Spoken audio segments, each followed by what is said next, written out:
Russian Foreign Minister Sergey Lavrov stated on Monday that Russia will not make territorial concessions to Ukraine. This firm position comes just before talks on Tuesday with U.S. officials in Saudi Arabia.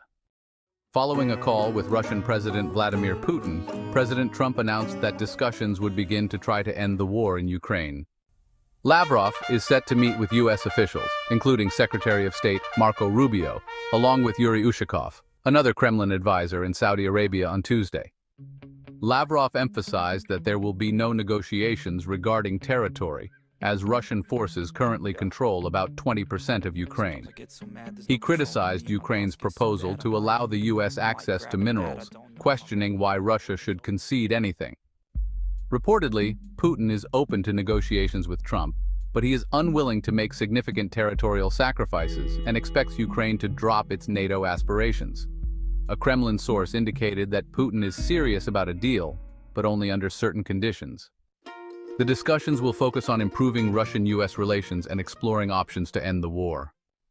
The Biden administration, along with most EU leaders and Ukraine, views Russia's actions as an attempt to regain power through land acquisition. Ukraine and some EU leaders are concerned that if Putin succeeds, he may target NATO next. Russia rejects this perspective and denies having any such intentions.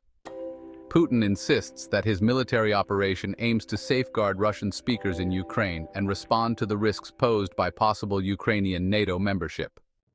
Last week, the United States surprised European leaders by saying that Ukraine should not expect to join NATO, that reverting to its pre-2014 borders is unrealistic, and that Europe would not be involved in discussions between Russia and Ukraine.